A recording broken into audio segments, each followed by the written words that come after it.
Renata, eu li no release, né, que a gente recebeu na revista, que você teve de trabalhar numa agência bancária para custear a sua faculdade, né, nos anos 2000, e foi onde você construiu sua carreira.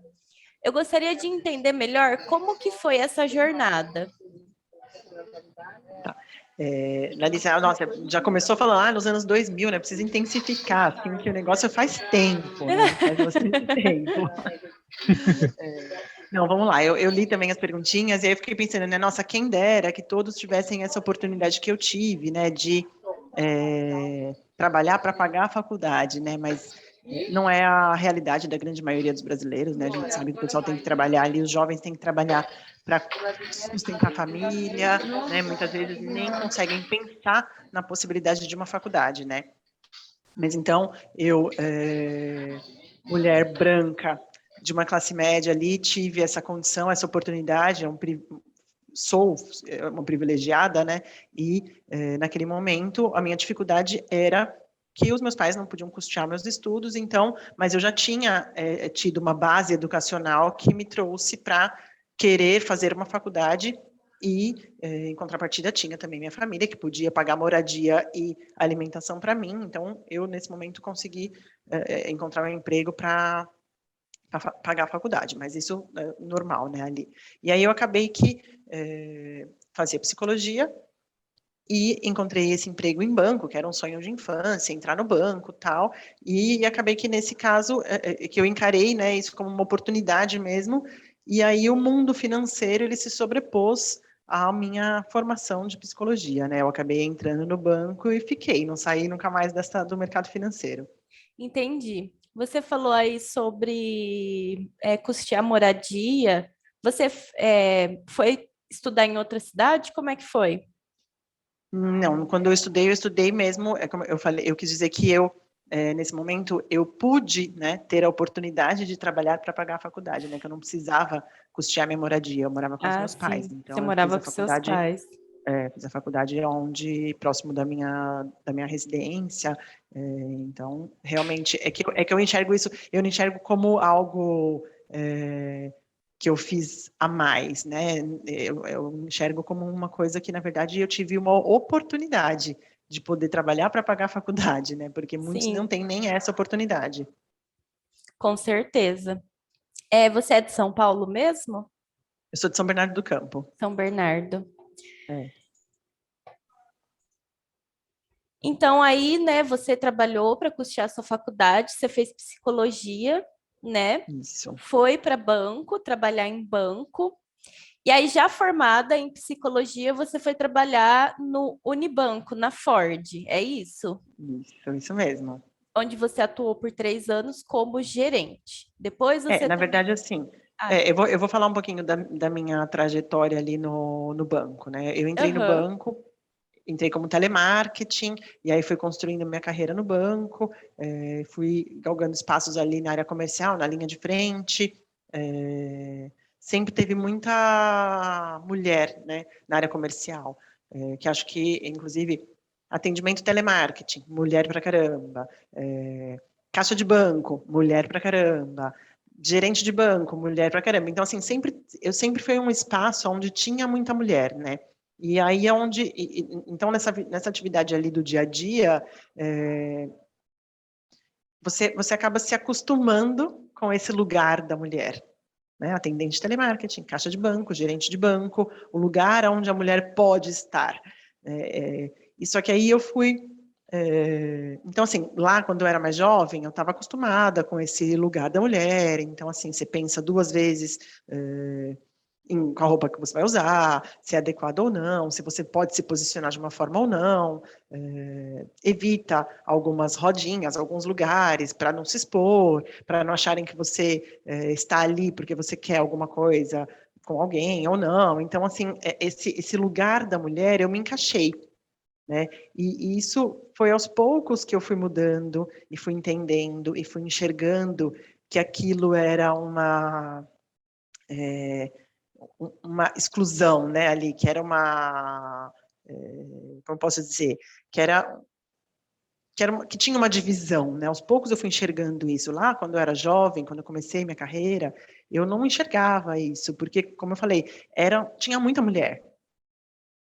O que eu comecei a perceber conforme eu fui galgando espaço e lugares e fui crescendo, porque eu sempre trabalhei muito, sempre gostei muito de trabalhar, conforme eu fui crescendo, eu fui percebendo que talvez em alguns lugares, em algumas posições eu não poderia estar, não teria espaço, né? Então aí é onde eu comecei a construir essa minha carreira e fui construindo uma mudança de postura, né, ao longo dessa carreira que eu fiz bancária. Legal. Guarda aí essa parte de Tá, mudança de postura que eu vou te fazer uma pergunta sobre isso. Só quero tá. comentar uma coisa que você falou que eu achei muito interessante, que é você estava num lugar rodeado por mulheres, que a gente sabe que tem muitas mulheres, que é a área comercial do telemarketing, né, de banco, e mesmo assim, você estando num espaço aí que a gente se sente segura por estar com pares, né? Você aí relatou vários estigmas que a gente tem que Uhum, enfrentar, independente se a gente está numa empresa que tem menos ou mais mulheres, né? Que é a questão de sempre ter que pensar, não é duas, às vezes é quatro, cinco vezes, né? Antes de de tomar posicionamento, de se impor, exatamente. às vezes de fazer nosso papel, porque você como gerente, né? Você tem que se impor. É, E a questão da mudança aí de postura que você teve, como é que foi? eu acho que um pouco assim, né, que eu queria também trazer aqui para a gente comentar. É, esse lugar estigmatizado ali que a gente acaba se vendo, se encontrando, você acaba também se masculinizando um pouco para ser aceita, né? Então, lá atrás, justamente, quando eu comecei a assumir cargo de gestão, liderança, eu caí também nessa vala comum ali de me masculinizar um pouco, né, ser grosseira, esconder meus sentimentos, chorar escondida no banheiro, né, para não precisar mostrar que você chora, né. Tive lideranças que já vieram e falaram para mim, poxa, não dá para conversar com você, você chora. Vai ser, né, vai tratar o seu emocional, vai crescer, né, porque realmente a mulher ela é mais sensível, né? E isso não é ruim, pelo contrário, né? Ao longo da minha carreira e hoje já com 40, quase 42 anos, eu sei que às vezes isso é até positivo, né? Você ter emoção, você lidar com as coisas com emoção, ele é muito mais positivo do que negativo, né? Então, mas lá atrás não, lá atrás eu achava que isso era ruim, era um defeito. A gente acaba se masculinizando, né? E aí eu tive E, que encarar essa mudança de posicionamento. e Pode é falar. quase que uma coisa assim, né? Tipo, você falou, ai, engole o choro. É quase que uma coisa assim, vira homem, É, já que você está num isso, espaço, né, que é o isso, mercado de trabalho. Que é. coisa triste.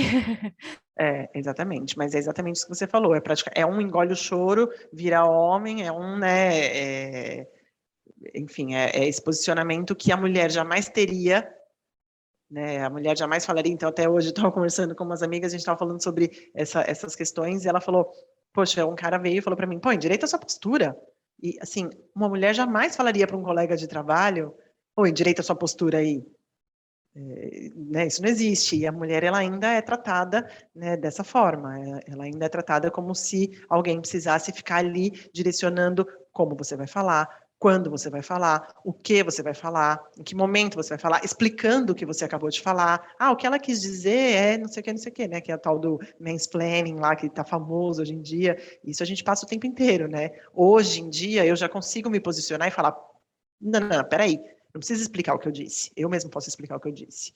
Mas isso agora, né? Que eu tenho posição, que eu tenho cargo, e aí eu consigo me fazer ouvida.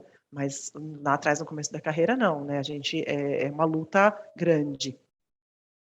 Principalmente quando a gente é mais jovem, a gente ainda tem muito medo Sim, de se posicionar no mercado de trabalho. A gente ainda não entende muito essa relação de hierarquia, de estar na empresa, né? A gente perde um pouquinho, né? E como é que foi, ser uma mulher na gerência? Como é que é isso? então, isso que você comentou, né? Quando a gente é jovem, a gente tem essa situação de você ter medo, né, de se posicionar. Isso também é um pouco cultural, né? Porque a gente cresce tendo que se controlar roupa, controlar fala, controlar volume da risada, controlar volume que você bebe, controlar volume que você, quantidade que você fuma, controlar se você fuma, se você não fuma, porque sempre tem alguém ali para dizer que a mulher não deveria, que a mulher, que, né, a bela recatada e do lar, né, que a gente deveria seguir tais padrões, né? Então, quando você vai assumindo essa posição de liderança, isso eu fui entendendo, acho que um pouco, que o posicionamento é o que vai mudar, né, as coisas para a gente. Então, essa posição do medo é que não nos cabe mais, né? É o que a gente precisa lutar contra, né? Para justamente poder fazer frente contra esses estigmas e essa mudança de cultura também que a gente precisa inserir no dia a dia das empresas, famílias e todo o nosso contexto, né? Mas essa questão de ser gerente ali, no caso, como gerente de banco, a gente estava em muitas mulheres, então, assim, a gente tinha que, sempre tem, né, aquela situação também do fato de você lidar com a área comercial, ela é um pouco mais complexa, porque o homem, ele pode levar cliente para almoçar, levar cliente para jantar, encontrar com o cliente no sábado, pô, vamos jogar um golfe, vamos jogar um futebol, vamos... A mulher não, né? Ela não pode levar um cliente para almoçar, ela não pode levar um cliente para jantar, ela não pode dar um presente para um cliente, ela não pode receber um presente de um cliente, e para o homem é tudo normal. Então, acho que como gerente de banco, que eu fui na época, os grandes desafios foram esses, né?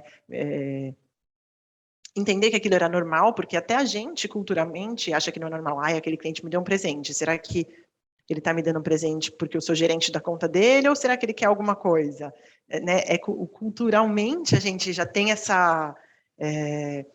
a gente fica dividida dentro da nossa própria cabeça, né? Então, a gente tem que lutar contra a nossa mente e também contra as imposições da sociedade, né? E aí, no outro lado, tem a parte da gestão liderança, né? Então, que acho que já entra aqui na outra pergunta que está aqui na minha pautinha, né?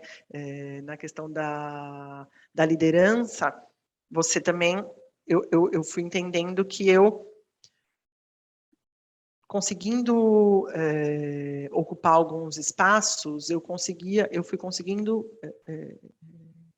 e também com essas porradas que tomei muitas vezes engole o choro, que a dor ela te faz crescer, eu fui entendendo ali que eu podia me posicionar, né? Porque agora eu tinha ali um poder que estava amarrado no meu trabalho, no meu potencial técnico, né? Então eu podia me posicionar e eu devia me posicionar. Então eu fui criando coragem, cada vez mais coragem e perdendo medo e conseguindo me impor ali com algumas coisas que eu achava errado ou certo. Óbvio que também, por conta do meu posicionamento, talvez, eu comecei a encontrar caminhos que facilitavam, né, essa minha construção. Então, caminhos que não me facilitavam, talvez eles já não me cabiam mais, e aí eu fui direcionando minha carreira para lugares onde me cabiam melhor, né, onde me aceitavam melhor e me davam espaço para eu ser eu mesma. Então, aí, após mais algumas evoluções na sua jornada, né, profissional, hoje você é superintendente comercial. Lidera uma equipe de 45 profissionais, é isso? Por volta de 50. Tá. E você se considera uma inspiração para outras mulheres? Eu acho que hoje sim. Na verdade, como eu estava falando sobre esse posicionamento, né, que a gente vai crescendo e a gente vai se posicionando, e eu fui podendo ser mais eu mesma, fui percebendo que eu podia falar, que eu podia impor algumas regras, alguns limites, e algumas situações que eu passei na liderança também me obrigaram a me posicionar. Eu comecei a minha construção da minha equipe, ela também sempre foi muito voltada para as mulheres, né? Em área comercial, a mulher ela vai bem mesmo, então eu abracei isso e hoje no meu time é muito mais mulher do que homem. E aí eu percebi que eu precisava entrar em defesa dessas mulheres, né? Num certo momento eu percebi que se eu não fizesse alguma coisa, ninguém ia fazer. que eu era responsável por fazer, quando eu me vi nessa situação de liderança, eu me enxerguei responsável por elas, né? Responsável por fazer algo por elas. E aí foi onde eu me dei conta da responsabilidade mesmo de ser essa inspiração, né?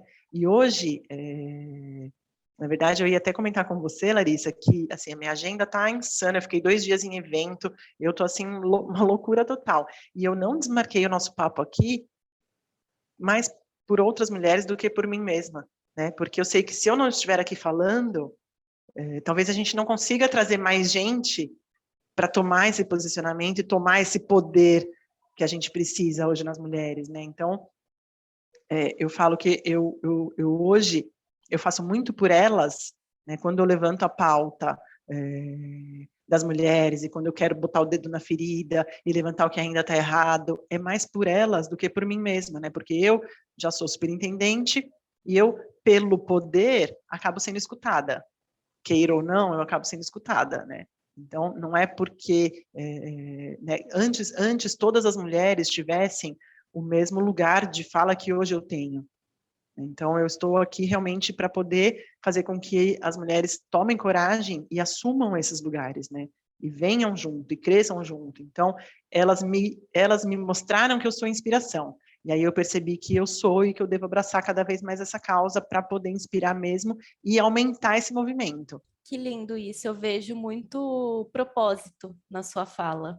E é Sim, uma coisa que hoje em dia é muito difícil de achar. As pessoas têm objetivos, as pessoas têm metas, as pessoas têm sonhos. Poucas pessoas conseguem identificar o propósito, né, de vida, de profissão. E eu vejo muito disso na sua fala. Só retomando aí rapidinho, a gente estava falando então dessa questão que você pontuou várias situações sociais, né, que nos colocam nessa situação de vítima, e também pontuou uma coisa muito importante que é a pessoal, né, de tipo, eu me reconheço nesse papel, mas eu tenho que sair dele. exatamente. E essa discussão entre social e pessoal, né, as responsabilidades dos dois âmbitos, é uma discussão muito recorrente aqui na revista, que a gente sempre acaba caindo, independente do assunto, e não tem um consenso, sabe? Eu já entrevistei pessoas que colocam 100% no social, não, somos vítimas da sociedade, precisamos lutar para, né, mudar isso. E outras pessoas colocam 100% no pessoal, não, temos que sair, não Verdade. sei o quê, e depende só da gente e tal. Eu tenho minhas opiniões, como jornalista, prefiro deixá-las aqui, né? Mas eu acho muito interessante isso, que a gente sempre cai nessa É, discussão. é, E assim, hoje eu vejo que não tem uma resposta certa, né? Porque depende, aliás, muito da vivência, da formação, da atuação e de uma série de fatores.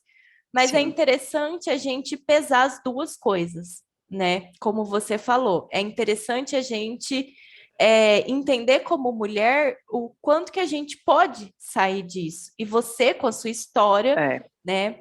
Do seu release que me chamou muito a atenção, a mulher de 5 bilhões. Você, com a sua história, mostra muito isso, o quanto que é possível sair, o quanto que é necessário, além de possível, é necessário a gente fazer esse movimento para frente. é um pouco do meu papel, né, Larissa, quando eu falei para você que eu tô aqui mais pelas mulheres do que por mim mesma, um pouco do meu papel é esse, né, hoje, eu me vejo, assim, falando justamente para que eu, assim, né, você falou, não posso, não vou colocar minha opinião aqui, mas eu posso, né, eu tô aqui para isso, então, assim, eu acho que eu acabo equilibrando, colocando mesmo na balança 50% da responsabilidade social, talvez 60, 70, mas tem uma parcela ali da responsabilidade pessoal também, que, na verdade, se a gente for pensar, assim, socialmente, eu posso entender que eu em alguns momentos é mais difícil. A gente está falando aqui, voltando lá no começo, sou branca, sou privilegiada, nasci numa família que tinha uma cultura ali, né, né, onde meu pai, ele me deu esse direcionamento profissional, ele me deu aonde que não é a maioria dos brasileiros, né? Então a gente está trazendo para uma realidade ali, talvez realmente de privilégio. Mas se a gente não falar sobre as pessoas buscarem a evolução, a autoevolução, fica tudo muito mais difícil. Se eu deixar só no social, a gente vai demorar muito mais do que se eu trazer para o pessoal essa responsabilidade também e lutar contra isso. E hoje, então, quem que pode lutar? Nós, as privilegiadas aqui. Vamos lutar, então, para que as outras venham junto com a gente, né? Então, acho que é um pouco disso. Total, 100%. Antes de entrar na questão da maternidade, aí, né, eu quero perguntar duas coisas para você. A primeira é: você se considera uma mulher empoderada? Sim, muito. Por quê? Independente, que também é uma outra coisa muito importante para as mulheres, que é a independência financeira. Isso te traz um poder de tomada de decisão e de poder fazer do seu jeito, né? Poder fazer do seu jeito. Então, assim, eu me considero uma mulher empoderada porque eu considero que eu construí a minha vida ali com base no meu trabalho, busquei a minha independência profissional, busquei a minha independência financeira, e hoje eu tenho controle sobre a minha própria vida, né, sem depender de ninguém. Perfeito. E para você, ser mulher é? Então, é difícil. Ser mulher é incrível. Acho que é incrível ser mulher, eu adoro ser mulher. Eu me vejo voltando a outras vidas como mulher, quantas forem, porque eu acho que a gente ainda tem muito a evoluir. Eu acho que a mulher não tem nada de sexo frágil, né? Pelo contrário, a mulher é muito mais forte, muito mais. Quando a mulher se reconhece, quando a mulher acredita nela mesma, né? E consegue extrair suas melhores competências, ela se percebe muito melhor em todos os sentidos, né? Então, acho que a mulher é assim um ser humano que precisa ser estudado muito ainda, porque tem a parte fisiológica, né, que é bem puxada, hormonal, emocional, que abala o nosso emocional e tudo mais. Então, assim, a mulher ela precisa se cuidar até mais. Todo mundo precisa se cuidar, né? A gente falou aqui da síndrome de impostora, mas que é um negócio que também atinge os homens numa proporção muito menor, mas atinge também. Mas a mulher, ela é assim, ela consegue dar conta de 1000 coisas ao mesmo tempo, ela cuida da casa, ela cuida, né, aí já falando aqui da maternidade um pouco, que eu tinha deixado esse assunto aqui para falar na última pergunta aqui, mas a mulher, ela faz tudo, né, ela consegue dar conta de tudo, ela trabalha, ela cuida da casa, ela cuida do cachorro, ela cuida da família, ela cuida do carro, ela cuida de tudo, tudo, e ela consegue fazer isso e ainda tá linda, se cuidando, se olhando, e evoluindo, né? Faz curso, tudo que ela quiser, ela consegue fazer. Então, acho que ser mulher é realmente incrível. Maravilha. Última pergunta antes da gente entrar na questão da maternidade.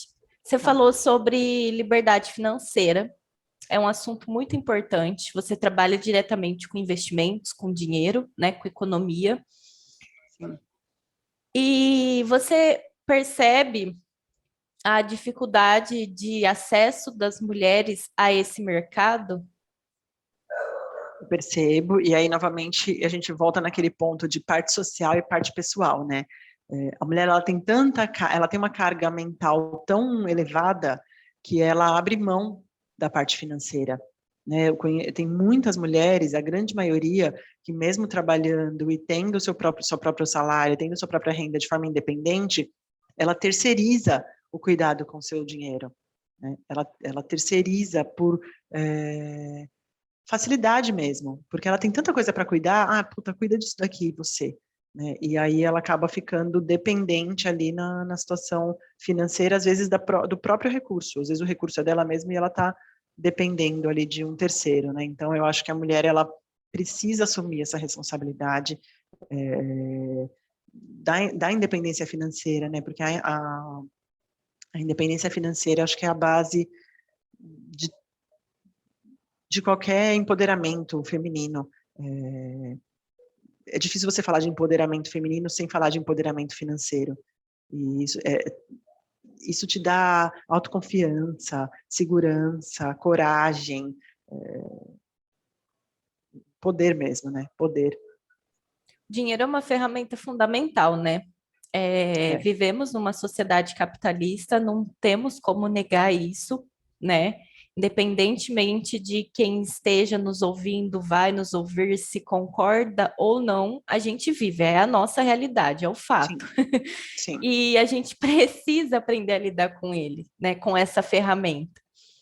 E eu sim. vejo muito, aí eu queria ver com você se isso é uma percepção minha de mundo ou se isso realmente acontece. Que temos também esse discurso de que dinheiro é coisa de homem, porque acho que historicamente muito tempo o homem cuidou disso, É. né? E aqui em casa é uma coisa até engraçada. Eu moro com meu companheiro e eu falo para ele, ai, eu não quero ver a planilha de dinheiro, essa parte é com você. Que foge, Aí né? depois eu falo, não, peraí, pelo amor de Deus, né? Tenho aí meus dinheiros, tenho meus, né, pagamentos, né, fixos ou flutuantes, eu preciso dar nome para o meu dinheiro, preciso entender. Sim. E tem realmente essa coisa de dinheiro é coisa de homem? Tem muito, né? Assim, eu acho que eu tive a sorte, e talvez por conta do meu posicionamento também, de ter uma pessoa do meu lado ali, meu marido, que ele me cobra isso, né? Já hoje sou eu que cuido das finanças da casa, mas no passado ele que teve que me ensinar, e eu já trabalhando no mercado financeiro, mas ele teve que me ensinar a cuidar, mas ele nunca permitiu, porque eu também queria lá atrás, quando a gente começou a se relacionar, eu falava, vamos ter uma conta conjunta, eu te passo e você resolve, você controla. E ele nunca deixou, ele nunca permitiu isso. Então, assim, eu tive a sorte de ter também na minha vida pessoas que entraram para falar, não, vai ser você, vai ser independente. E isso foi também impulsos para mim para que eu construísse isso. Mas eu não tenho dúvida de que a grande maioria dos lares é o homem que toca a parte financeira, né? E as mulheres, mesmo às vezes sendo a maior provedora do lar, ela passa, terceiriza isso. E quando as coisas vão bem, tá tudo bem, né? Mas quando as coisas não vão, é onde você percebe que a independência faria diferença, né? Então, acho que o empoderamento, ele está diretamente ligado à independência financeira, à autoconfiança está ligada à independência financeira, a autoestima está ligada à independência financeira. Como você falou, a gente vive num mundo capitalista, e aí a gente não está falando de quantidade de dinheiro, a gente está falando de ter controle sobre o seu próprio dinheiro, né? De poder, inclusive, fazer escolha sobre os seus gastos e sobre como você investe também, né? Que aí já é um outro ponto já mais evoluído ali de você buscar fonte de renda, buscar aumentar a fonte de renda para sair, às vezes, de uma situação de vulnerabilidade, às vezes de abuso, não só abuso físico, mas abuso psicológico, muitas vezes, que muitas mulheres passam, às vezes nem sabem que passam, mas passam. Enfim, tem um gargalo, né, ali de também conhecimento. Você tocou num ponto importante. Eu venho acompanhando a Globo e assistindo um comercial que é uma parceria da Globo com a ONU Mulheres. E aí elas são atrizes, né? Elas vão falando os tipos de violência que as mulheres podem sofrer. E tem uma que é muito específica que a gente nem percebe, que é a violência patrimonial. E aí a atriz que fala nessa parte, ela fala: se ele não te deixa ter cartão de crédito, se você não pode ter conta corrente, se você não tem controle sobre o seu próprio dinheiro, isso é violência patrimonial. É. E eu quis pontuar isso porque eu também fiquei surpresa, eu não sabia que isso tinha um nome, né? E eu quero pontuar isso para quem for ouvir, ler nossa matéria, saiba, né, dessa informação que é muito importante.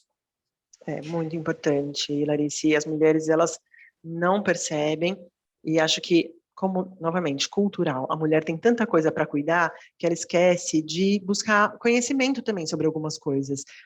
As mulheres, então, elas não percebem quando elas estão sofrendo, e elas não só não percebem, como defendem, né? Às vezes os homens assim defendem, não, não, mas eu prefiro que ele cuide, eu prefiro que ele me dê o dinheiro ali quando eu precisar. Então o negócio está tão enraizado, né?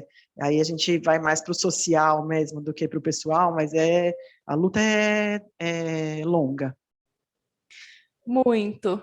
Eu brinco que nas rodas de amigos eu falo, gente, eu não queria ser, sabe, lutar pelos direitos das mulheres. Eu queria já ter nascido depois. No momento que não precisasse, A mas luta é estamos longa, aí. a luta é longa.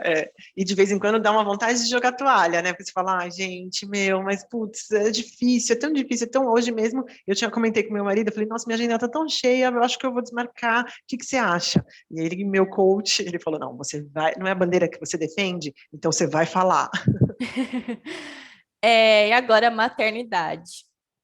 Me diz aí, né, nessas tantas Renatas que eu conheci aqui hoje, Sim. como que é a Renata mãe? Como é que ela consegue segurar todos esses pratos aí, equilibrar todos esses pratos?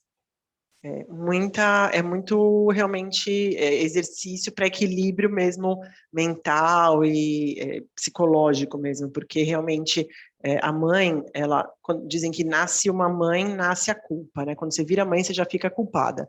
Então, assim, eu, graças a Deus, hoje eu tenho uma rede de apoio, né? Então, eu tenho meu marido, que é incrível e a gente é uma coisa só mesmo, divide, de vez em quando a gente dá uma escorregada, eu trago ele de volta, que é aquilo que eu te falei de eu fazer, eu aplicar a igualdade para poder cobrar a igualdade, né? Então, trago ele de volta, aplicar a igualdade, levar o carro para revisão, pagar as contas também de igual para igual, porque eu posso cobrar também essa igualdade. Então, de vez em quando eu trago ele de volta, falo, opa, volta aqui, também tem que fazer as coisas, né?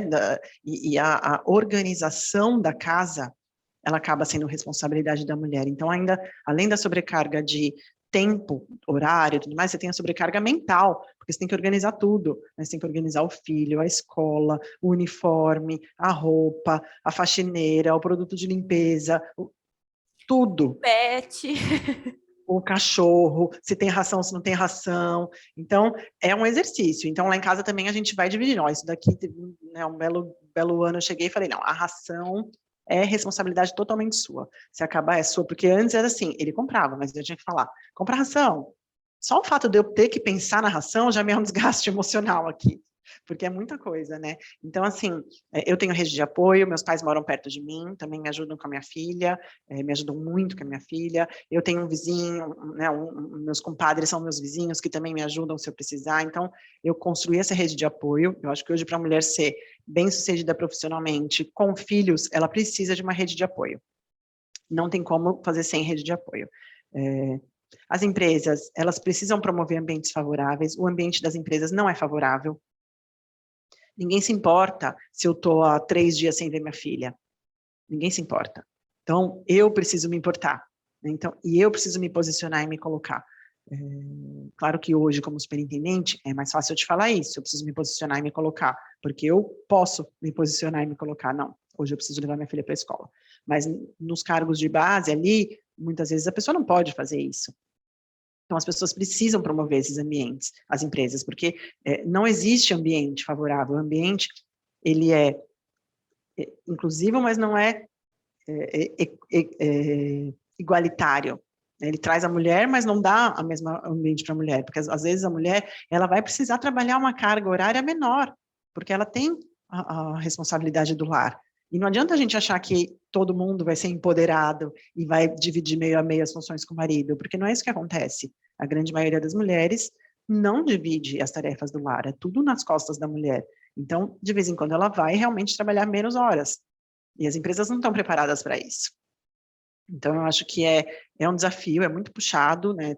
Ser mãe, minha filha é pequena, tem 6 anos, ela sente minha falta. Aí, por outro lado, é um exercício também da mulher vindo, né? Eu falei do social, agora vindo para o pessoal, é um exercício meu de trabalhar essa culpa em mim, de assim, eu quero trabalhar, eu quero, né, ser bem-sucedida, eu gosto, eu acho que isso vai ser legal para ela, eu acho que ela vai olhar para mim e vai ter orgulho de mim.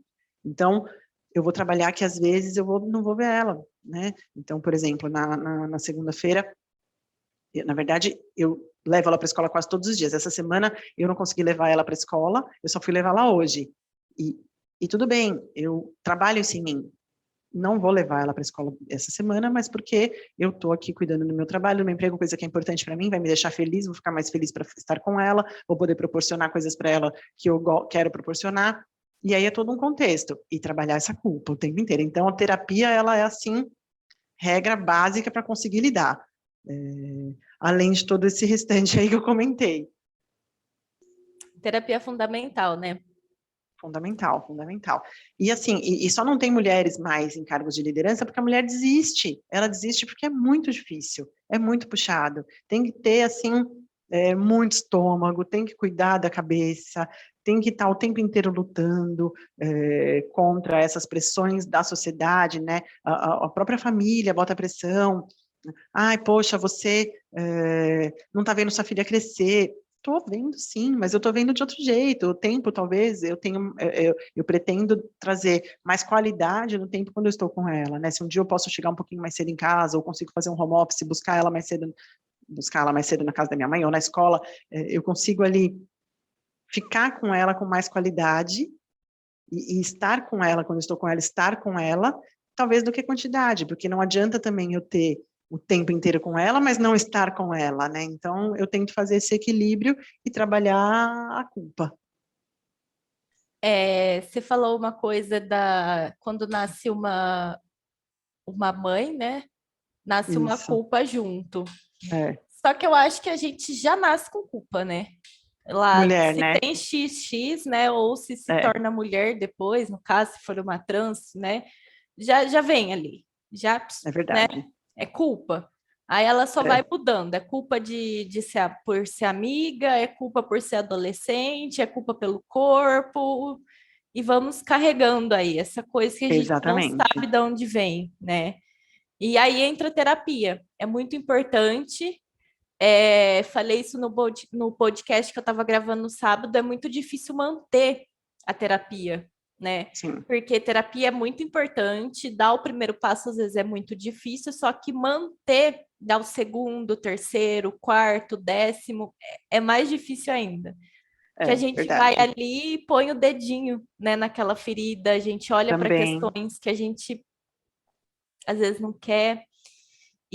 Mas é isso, mulherada, temos E aí a que gente acaba seguir em também não se frente. priorizando, né, Larissa? A gente não se prioriza, né? Eu acho que eu tento trabalhar muito isso, de me priorizar, né? De voltar para mim mesma e falar, não, peraí, o que que a Renata quer? Onde que a Renata quer estar? Que tipo de mãe que a Renata quer ser? Como que é a entrega que a Renata quer ter? E também ter, e aí isso tudo com certeza vem da terapia também, mas ter a consciência de eu como indivíduo, né? Porque apesar de ser mãe, eu sou um indivíduo, né? Então, assim, se eu deixar as minhas vontades de lado por ser mãe, quando a minha filha tiver 20 anos, eu vou estar frustrada. Eu vou estar frustrada, eu não quero, eu quero que quando ela tenha 20 anos, eu esteja mais feliz ainda e ela muito feliz e orgulhosa de quem eu sou, né? Então, acho que cada um, lógico, com seus anseios, mas a gente se priorizar é extremamente importante e se posicionar.